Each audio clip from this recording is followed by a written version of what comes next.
Today, we had a major tragedy in Canada, specifically in a town called Tumbler Ridge. It's a relatively small town in northern British Columbia, which is the same province that I live in. Of course, this is the major news story of the day, of the week, of the month here in Canada. The sad thing, obviously, is that at least 10 people have been killed and 25 more people have been injured in this tragedy. And as soon as a tragedy like this occurs in a country like Canada or Australia or Germany, I must preface this by saying this rarely happens in Canada. But as soon as it does, right on cue, you have somebody that immediately pops up with, see, this happens in Canada, this happens in Australia, and they banned all the guns. First of all, no, we didn't. Canada did not ban all the guns. Canadians can still legally own firearms. We have licensing. We have background checks. We have mandatory training. We regulate types of firearms.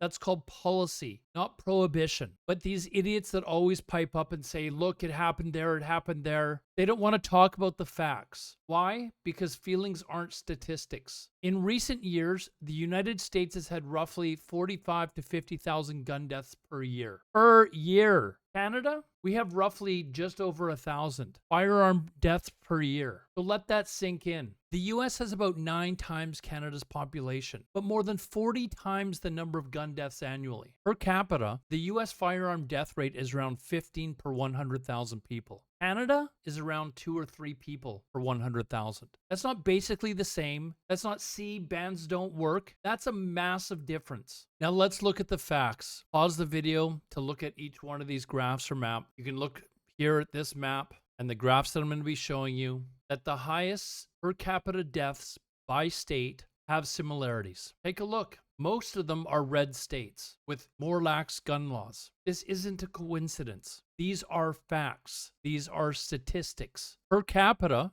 consistently at the top of these lists are states like Mississippi, Louisiana, Alabama, Missouri, Montana, Alaska, Arkansas. And what do they all have in common? It's not hard to put 2 and 2 together. And something that might surprise you, although it shouldn't, is that these blue states that a lot of people will associate with having a high number of gun deaths actually have a very low number when compared to per capita statistics. And when we're looking at the low end of this list, that being the lowest number of gun deaths per capita, what do you notice as a common theme here? Take a look at the names of the states here. Are these states here generally voting red or blue? It's pretty clear, isn't it? And you'll have these gun lovers that will like to point to situations like Chicago. I might remind you that Illinois was ranked 21st on the list. It was nowhere near the top of the list of deaths per capita. But why does it have so many deaths recorded? Well, maybe that might be because there's over 9 million people that live in Chicago and their surrounding area. Now let's talk about mass shootings, something like this terrible situation that just happened in Tumbler Ridge. Using common definitions,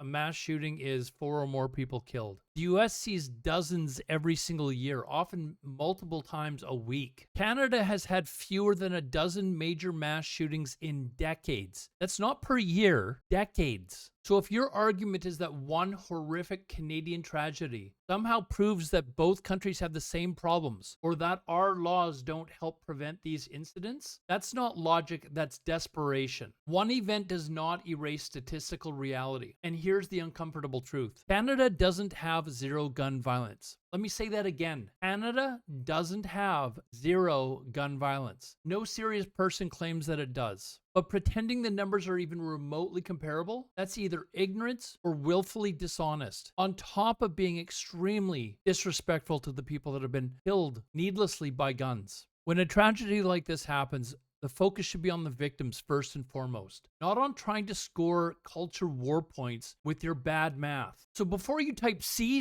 it happened in Canada, it happened in Australia, in all caps, maybe look at the data first, because reality doesn't give a damn about your narrative.